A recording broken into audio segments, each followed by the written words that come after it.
आजच्या सत्रामध्ये आपण युग धर्म या प्रकरणासंदर्भात माहिती बघणार आहोत. युग धर्मासंदर्भामधनं माहिती बघत असताना आपल्याला आधी पूर्वीकडे जावं लागेल. पूर्वी या प्रकरणामध्ये सांगितलं की कवणे करणे म्हणजे कवण पदामध्ये देवता आल्या आणि त्यांचं जे साधन आहे अंतर्याग, बहिर्याग, नाना पुण्य, अनंत वृत्ताधिक साधन. तर याच्यामध्ये देवता प्राप्ती त्याच्याने होते, पण दुःखापासून आपण मुक्त होत नाही हा विषय बघितला. तर मग देवता प्राप्तीची एकूण साधनेच किती आहेत?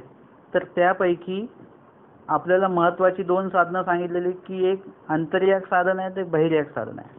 अंतर्याग साधन म्हणजे अंतर आचरण करणं, ह्याला अंतर्याग साधन म्हणतात. आणि बाह्य जे आचरण केलं जातं त्याला बहिर्याग रूपी साधन म्हणतात. तुम्ही नामस्मरण करत असताना तुमच्या हातामध्ये जी गाठी अशी हे होत असते, फिरत असते, त्याला म्हणतात बहिर्याग. परंतु तुम्ही जे नाम साधना मनामध्ये जी चालू आहे तुमच्या, त्याला म्हणतात अंतर्याग. तुम्ही बाह्य जे हात जोडलेले आहेत त्याला म्हणतात बहिर्याग, परंतु विनंती जी मनापासून चालू आहे त्याला म्हणतात अंतर्याग. काही गोष्टी अशा असतात ज्या अंतर्याग युक्त बहिर्याग अशा असतात. काही गोष्टी अशा असतात त्या केवळ बहिर्यागच असतात, वरवडे आपण बोलतो त्याला. काही गोष्टी ज्या अशा असतात ज्या अंतर्यागच असतात, त्या बाह्य तुम्हाला दिसणार नाही. कुणाला किती दुःख आहे हे तुम्हाला ते दुःख दिसणार नाही. ते दुःखाचं जे माध्यम आहे, आश्व दिसतील तुम्हाला वगैरे, रडणं बिडणं दिसेल, परंतु दुःख दिसतं का? नाही दिसणार. तर एकंदरीत काही गोष्टी या अंतर असतात आणि काही गोष्टी या बाह्य असतात. काही गोष्टी अंतर्याग युक्त बाह्य असतात. म्हणजे तुम्ही काहीतरी आटन विजन करता आहात, तुम्ही काहीतरी लीळा वाचता आहात, स्मरण करता आहात, हे तुमचं बाह्य क्रिया दिसते, पण ती कशी आहे? मनापासून ती क्रिया आहे. त्याला अंतर्याग युक्त बहिर्याग असं म्हटलं जातं. तर या ठिकाणी आपण उत्तरार्थ लीळा 469 क्रमांकाची बघणार आहोत. 21 स्नान निक्षेदू. गोसाव्यांसी उद्याचा पूजा अवसर झाल्यानंतर गोसाव्यांसी केदारा पश्चिमे निंबू तयातळी आसन असे. स्वामींना सकाळचा पूजा अवसर आटोपलेला आहे आणि मग केदाराचं देऊळ आहे, त्याच्या पश्चिम विभागाला एक निंबाचं झाड आहे, तया तळी आमच्या स्वामींना आसन आहे. जवळी सारंग पंडित स्वामींच्या सोबत बसलेले आहेत. तेथ पुढा 21 गंगे स्नान करीत आती. आणि तिथेच नदी आहे, तर तिथे 21 तिकडे आपलं स्नान वगैरे त्यांचं चालू आहे. गोसावी देखत आती. स्वामी बघतायत त्यांचं स्नान वगैरे चालू आहे. स्वामी म्हणतात, अंगा पांड्या ये स्नान कांगा करीत आती. यांचं का स्नान चालू आहे बरं? कशासाठी स्नान करताय? यांचे काही कोणी मेले? यांचं कोणी मेलं आहे का स्नान करायला? नाजी या विधवा स्त्रिया. ते म्हणतात नाही नाही, ह्या विधवा आहेत. यांची स्नान करणे लागे, म्हणजे ह्या विधवा असल्यामुळे वैदिक परंपरेनुसार, ह्याला बाकीचं काही कुठलं कारण नाही बरं का, फक्त विधवा आहेत, मग यांनी अमक्या अमक्या दिवशी अमक्या अमक्या वेळी अशा पद्धतीने स्नान केलं पाहिजे आणि म्हणून यांना ते स्नान करावं लागतं. मग 21 स्नान करून आल्या. खांद्यावरही त्यांचं धोत्र होतं.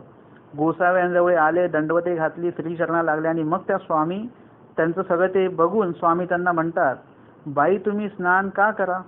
काही तुमचे कोणी मेले? तुम्ही स्नान का केलं बरं? तुमचं कोणी काही मेलं वगैरे का? म्हणून स्वामींनी परत त्यांच्याकडे खुद्द चौकशी केली. ते म्हणतात, ना जी आम्ही विधवा स्त्रिया आम्हा स्नान करणे लागे. त्यांनी सुद्धा तेच उत्तर दिलेलं आहे. बाई तुमचा काही मृत्यपती, तुमचा तो नित्यपती की. म्हणजे तुम्ही विधवा झालेले आहात हे कुठल्या अर्थाने म्हणताय तुम्ही? जर का आता प्रत्यक्ष तुमच्या समोर परमेश्वर आहेत, परमेश्वराचं सन्निधान आहे, मग तुम्ही आता काय केलं पाहिजे? तुमचा जो पती मेलेला आहे तो कसा आहे? तो मृत्यपती आहे, तो मरण्यासाठी झालेला आहे.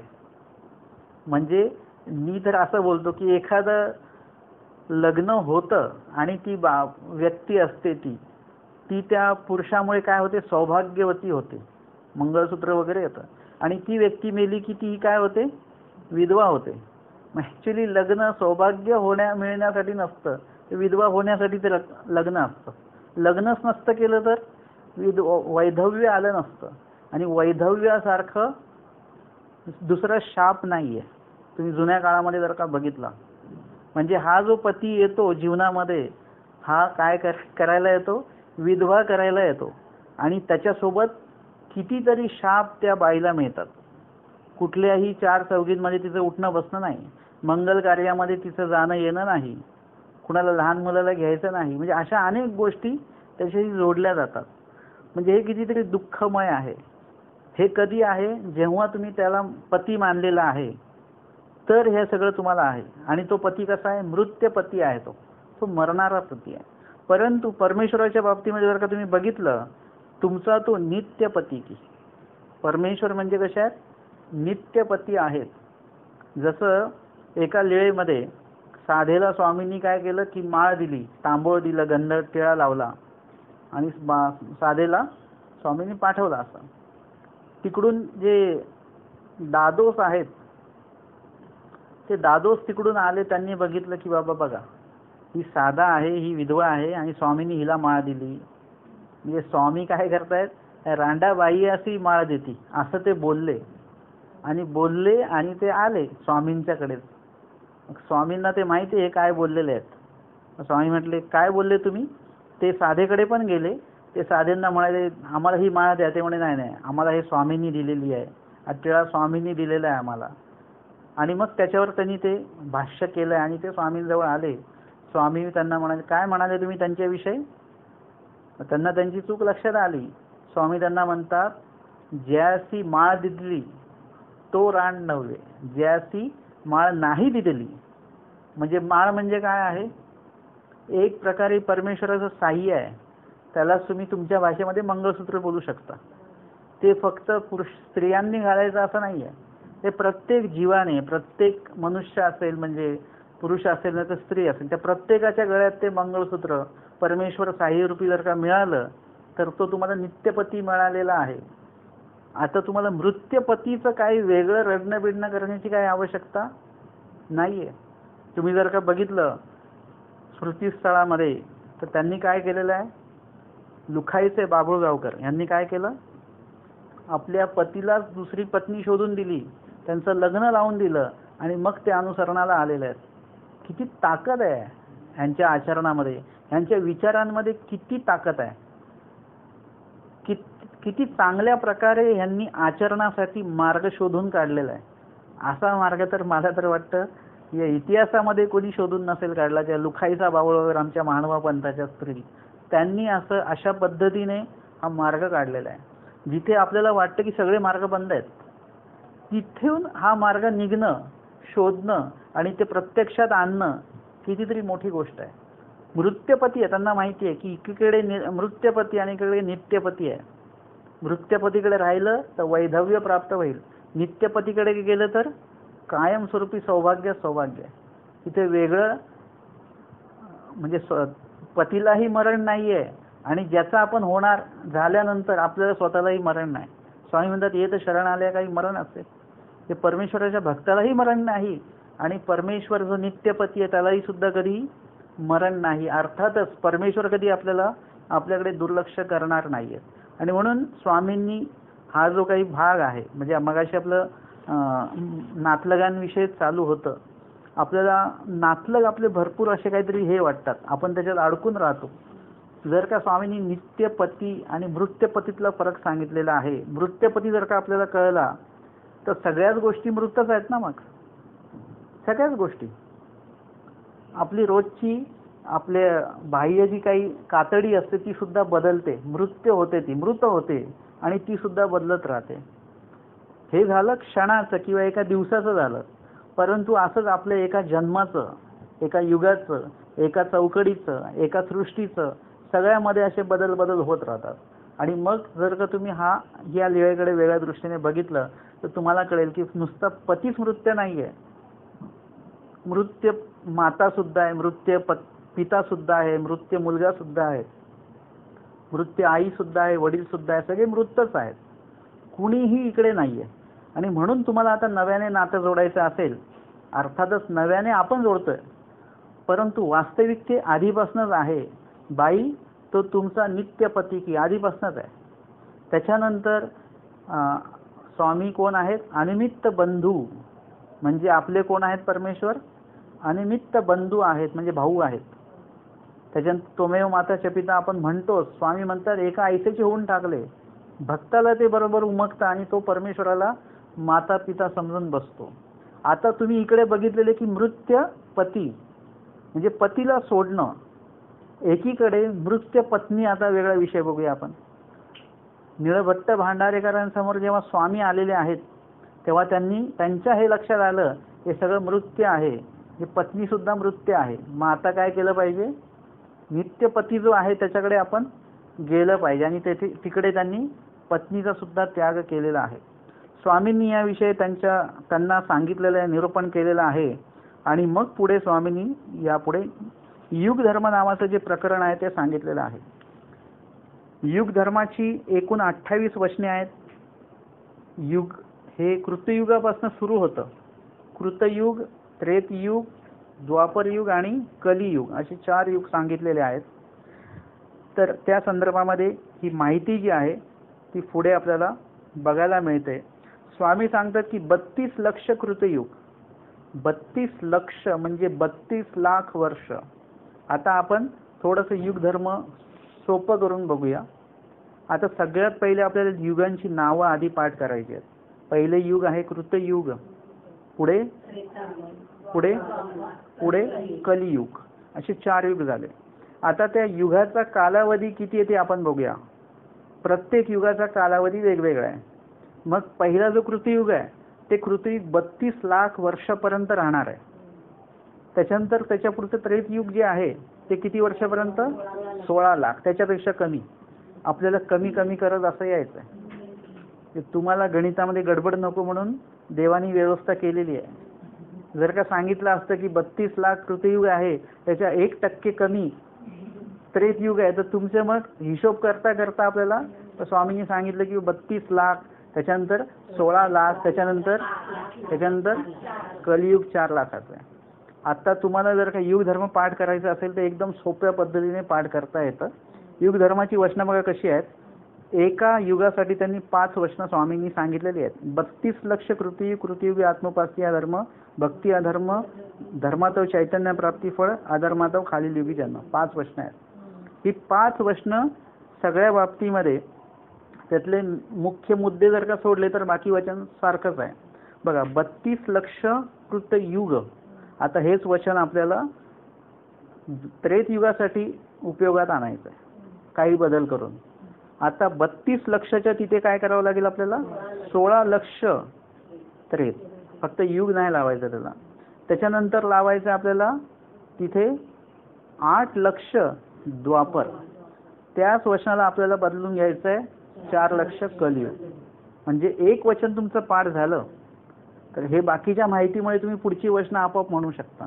इतकं सोपं आहे. एक वचन आणि त्याच्या पुढच्या त्या युगासंदर्भातले 4 वचनं पाठ करणं. 32 लक्ष कृतयुग, 16 लक्ष त्रेत, 8 लक्ष द्वापर, 4 लक्ष कलियुग असं ते सांगितलेलं आहे. यानंतर पुढच्या या 5 वचनांमधलं पुढचं जे वचन आहे 2 नंबरचं वचन ते आपण बघूया. कृतयुगी आत्मोपास्ती धर्म. म्हणजे प्रत्येक वचनांच्या ज्या 5 वचनांची जी त्यांनी विभागणी केलेली आहे स्वामींनी, त्याच्यामध्ये पहिल्या वचनामध्ये युगाचं आयुष्य आणि युगाचं नाव सांगितलं. दुसऱ्या वचनामध्ये युगातला जो धर्म आहे तो सांगितला आणि तिसऱ्या वचनामध्ये युगातला जो अधर्म आहे तो सांगितला.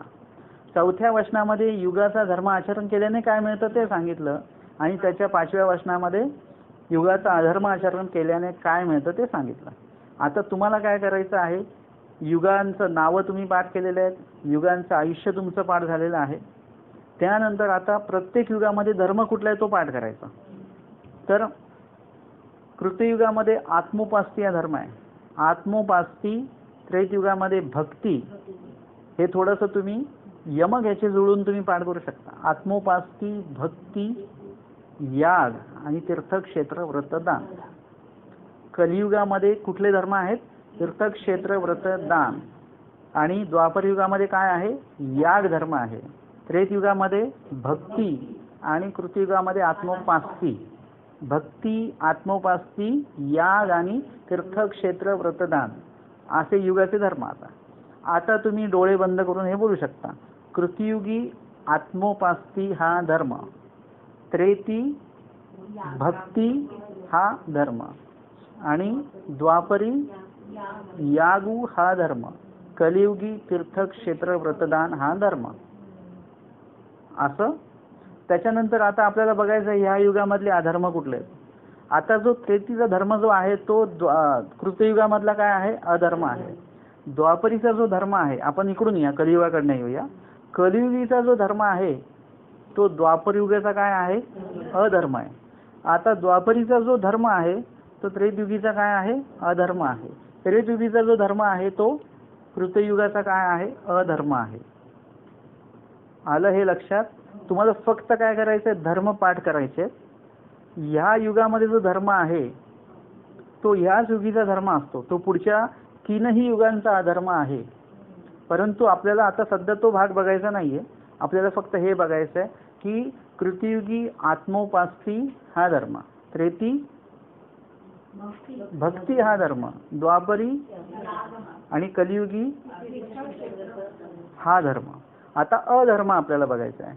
कृतयुगी कुठला अधर्म असेल, कारण की तो त्रेतीचा धर्म आहे, तो कृतयुगीचा अधर्म असणार आहे. आता द्वापरीचा जो धर्म आहे तो कुठला अधर्म असेल, त्रेतीचा अधर्म असणार आहे. आता वचन बघूया. कृतयुगी भक्ती अधर्म, त्रेती याग हा अधर्म आणि द्वापरी तीर्थक्षेत्र व्रतदान हा अधर्म आणि कलियुगी हिंसा अधर्म. हिंसा अधर्म चहुयुगी हिंसा अधर्म आहे, परंतु कलियुगामध्ये खास हिंसेबद्दल सांगितलेलं आहे, कारण की आधीच्या काळापेक्षा आत्ताच्या काळामध्ये हिंसा ही अधिक प्रमाणामध्ये सुरू आहे. म्हणजे ह्याच्यातनं ब्राह्मण व्यक्ती पण सुटलेला नाहीये. ब्राह्मण व्यक्तींनी पण सुरू केलेलं आहे खाणं, काही लोकांनी, सगळ्यांनीच नाही. तर अशा प्रकारे ही हिंसा वाढत गेली. म्हणजे कलियुगी हिंसा अधर्म स्वामींनी सांगितलेला आहे. आता आपण बघितलं की युगांचा कालावधी, युगाचं नाव, युगामध्ये कुठला धर्म आहे. जर का याग धर्म कुठल्या युगाचा आहे, द्वापर, आणि भक्ती रेत. तुम्ही काय करायचं, दोन अशा जोड्या तयार करायच्या. म्हणजे कसं की तुम्हाला कृतयुगाचं विचारलं, तुम्ही भक्ती म्हणजे त्रेतयुगाशी जोडून बघायचं. तुम्हाला त्रेतयुगाचं विचारलं तर कृतयुगाशी जोडून बघायचं. पण तुम्हाला जर का द्वापरयुगाशी जर का विचारलं काही संबंधित, तर तुम्ही कलियुगाशी जोडून बघायचं त्याला.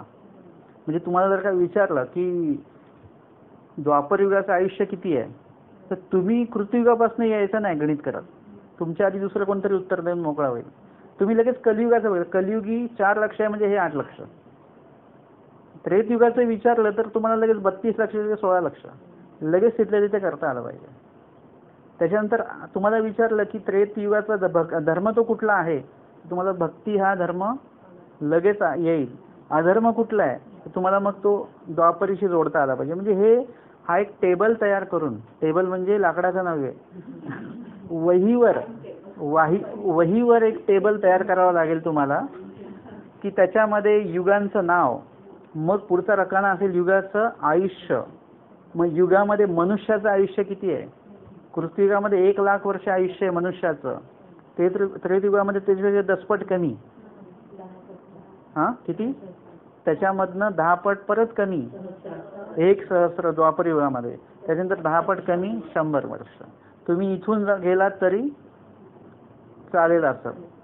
कलियुगामध्ये 100 वर्ष आयुष्य, त्याच्या 10 पट अधिक 1000, त्याच्या 10 पट अधिक 10,000 त्रेतमध्ये, त्याच्यापेक्षा 1,00,000 असं ते आयुष्य आहे. तर आपल्याला हे सुद्धा एक कुठला तरी पॉईंट तुम्हाला माहिती असेल तर त्याच्यावरून तुम्हाला ते आलं पाहिजे. आणि हे तुम्ही सगळं घरी जाऊन ते प्रॅक्टिस करायची. तुम्हाला लोक मी मागे सांगितल्याप्रमाणे ते म्हणतील हे काय चालू आहे, सत्संगाला जायला गेल्यापासनं 1,00,000, 2,00,000, 1 कोटी, 4 कोटी, 81 कोटी असं काय बोलतात.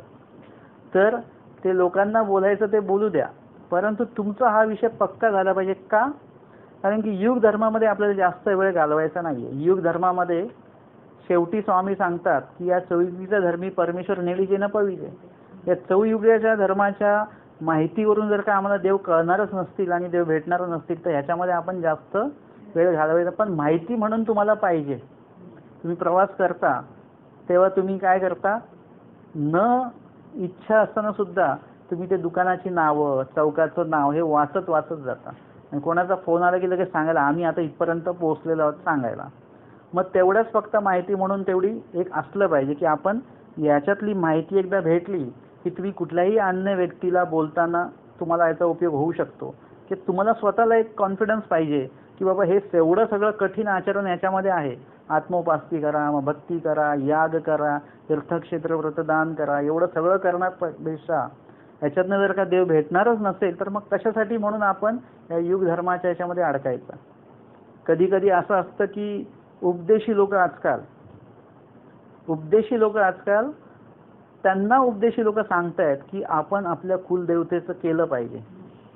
हा एक नवीन सुरू झालेला आहे काहीतरी. आणि त्याच्यामध्ये आपण काय करतो आहोत की त्या कुलदेवतेचा आता माहिती नाही कुलदेवता कोण आहे. आमची कुलदेवता कोण आहे माहिती आहे? सगळ्या जीवांची कुलदेवता परमेश्वर आहे.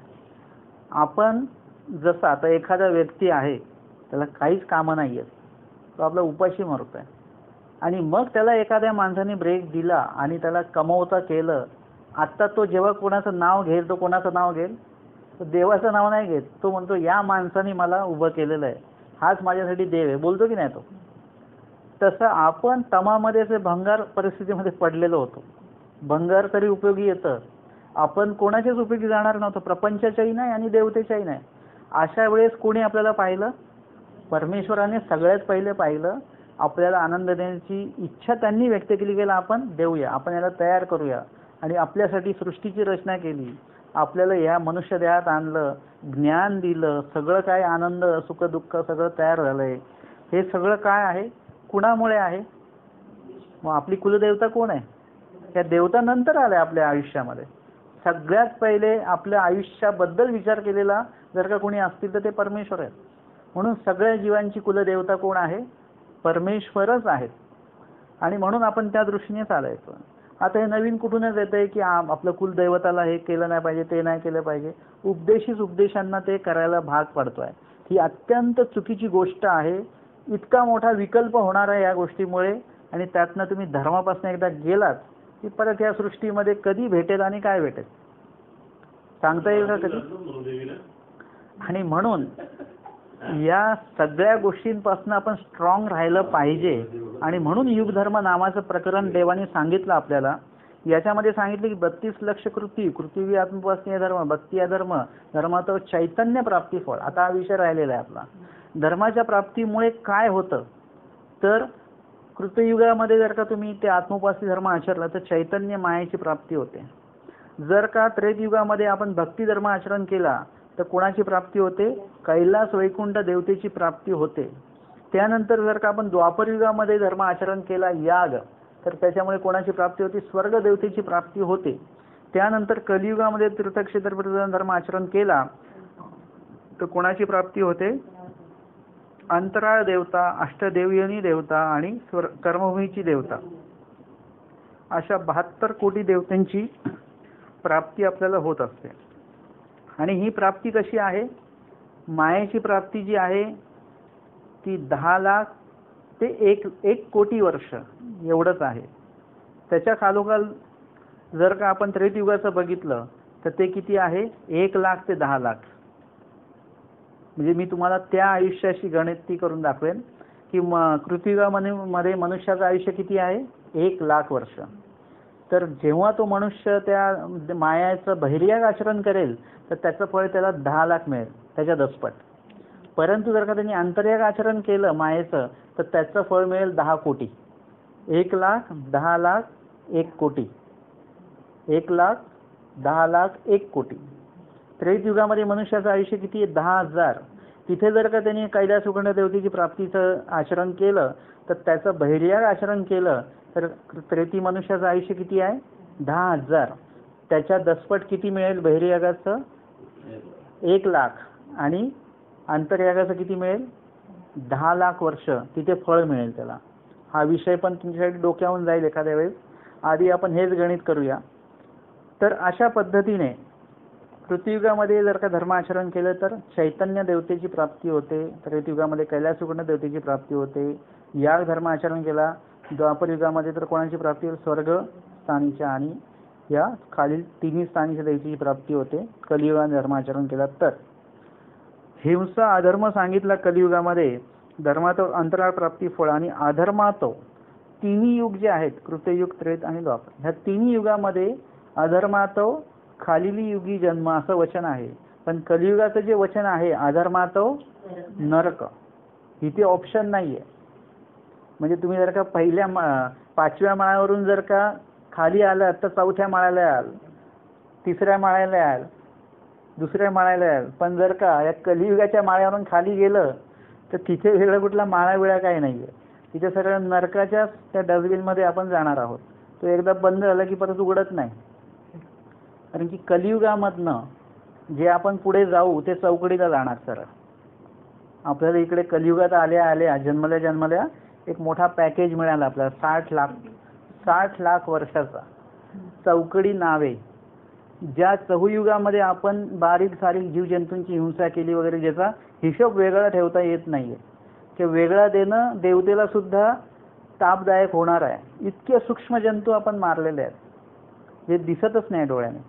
मग त्यांचं इज इक्वल टू त्यांचं जे काही त्यांच्या बाबतीमध्ये जे काही नरक भोगवायचं आहे, दुःख भोगवायचं आहे, त्याच्यासाठी चौकडी नावाचं एक नरक आहे. म्हणजे 4 युगांची कडी ते चौकडी.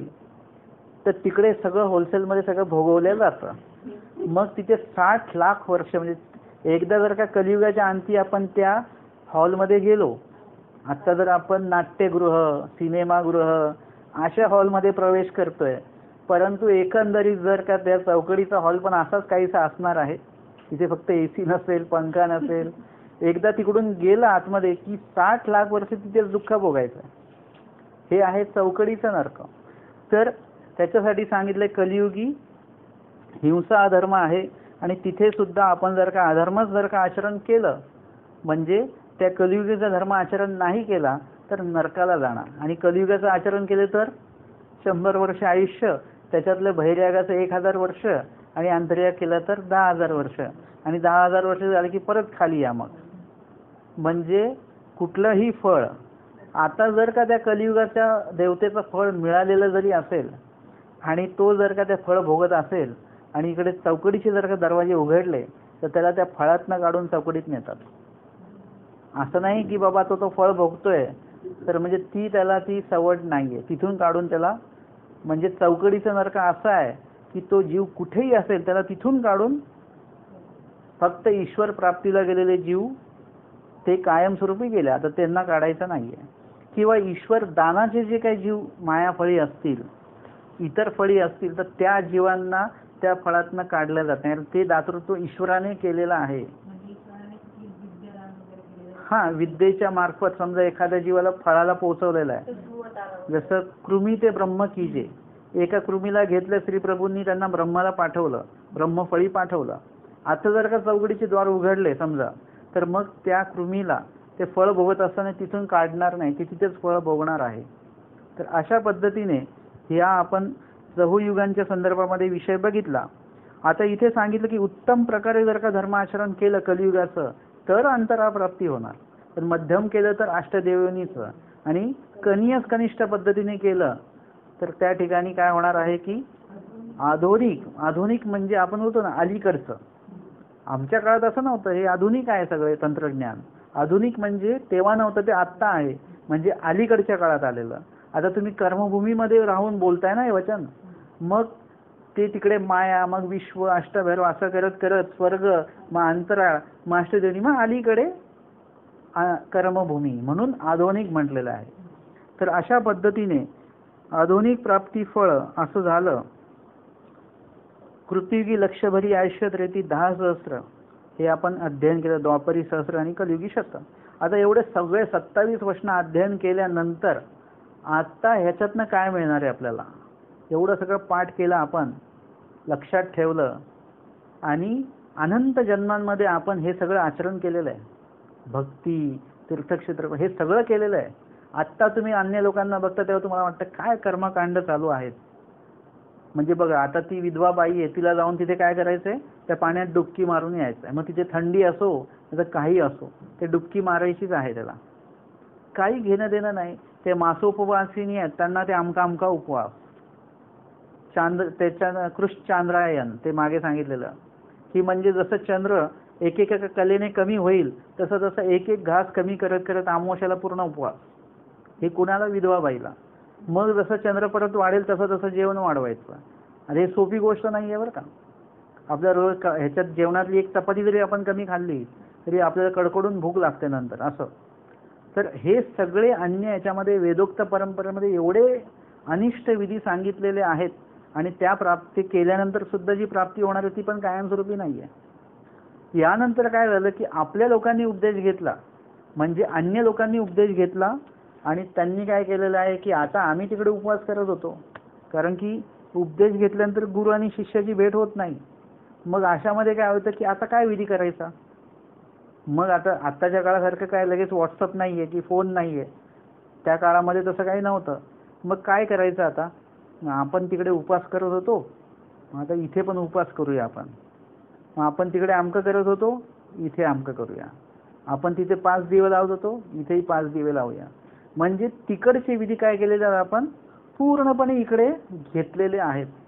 अर्थात तसं बघितलं तर मानव पंथाच्या कुठल्याही पुस्तकामध्ये तुम्हाला हे विधी दिसणार नाही. स्वामींनी कुठे सांगितले नाहीत, स्मृतीस्थळामध्ये कोणी केलेले नाही आहेत आणि आत्ताच्या काळामध्ये आचरणासाठी देवाने ते आपल्याला दिलेले सुद्धा नाही आहेत. ते आपण तिकडचे विधी मग आपण म्हणतो नाही अन्य लोकांना हे झालं पाहिजे म्हणून तसं करायचं, अन्य लोकांना तसं वाटलं पाहिजे. म्हणजे मुसलमान लोक असं कधी करतात का?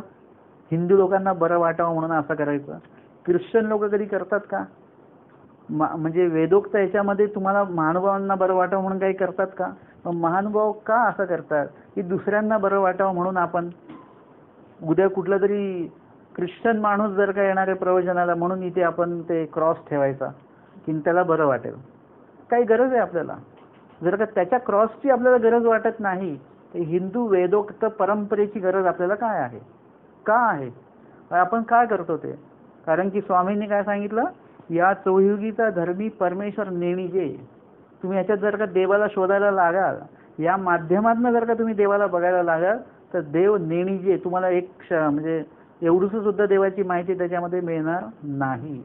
आणि बघा तुम्ही आता जे जुन्या परंपरेतले उपदेशी आहेत ना, ते हेच काही काही विधी करण्यामध्येच लागलेले आहेत. त्यांना जर काही विचारलं काही, ते म्हणतात नाही बाबा आम्हाला याच्याबद्दल काय माहिती नाही आहे.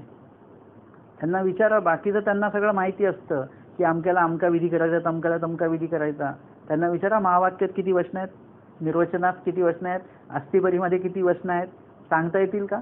हे आपल्याला बाय हार्ट पाहिजेत.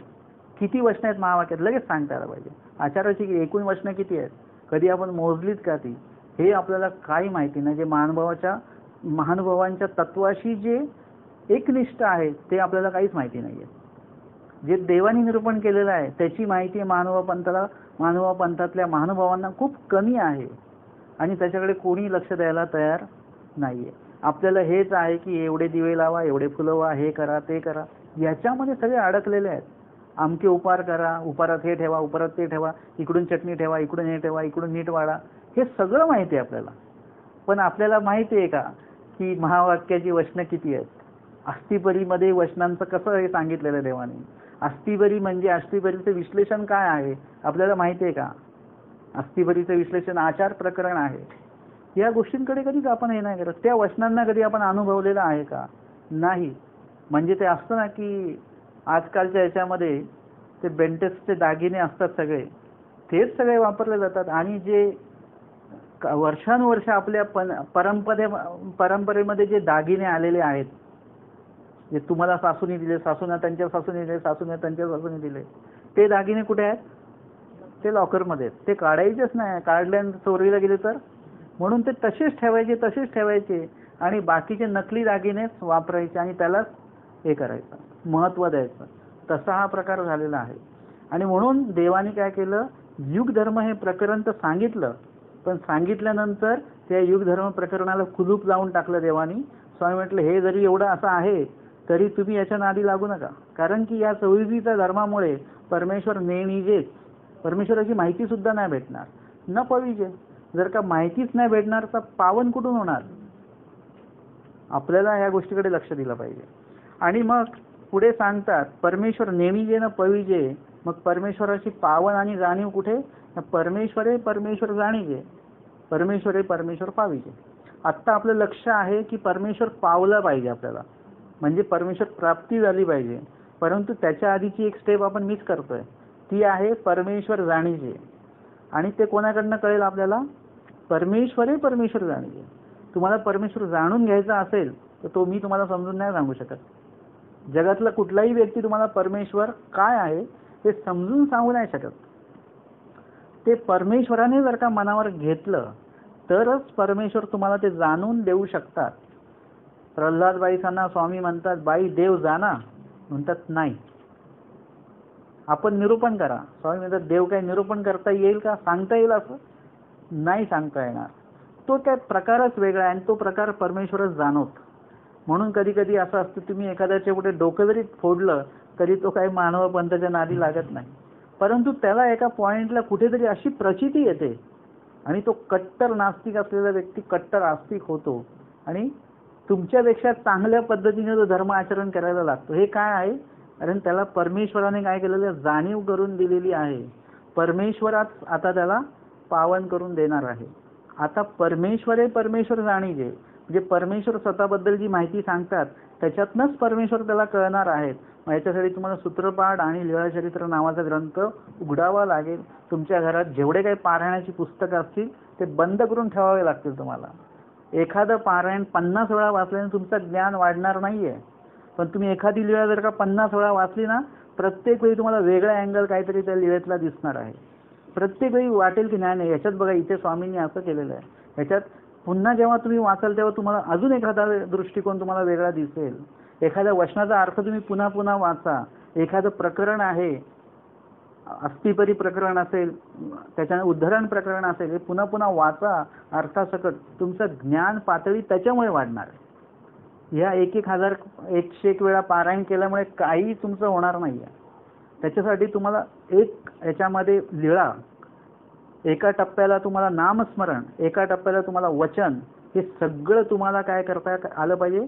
त्यांचं बाय हार्ट करून त्याचं चिंतन तुम्हाला कंटिन्यू घडलं पाहिजे. तर तुम्ही अभ्यास करताय आणि तुमच्याकडनं अभ्यास होतो असा त्याचा अर्थ आहे. प्रत्येक वचन तुम्हाला अनुभवता आलं पाहिजे.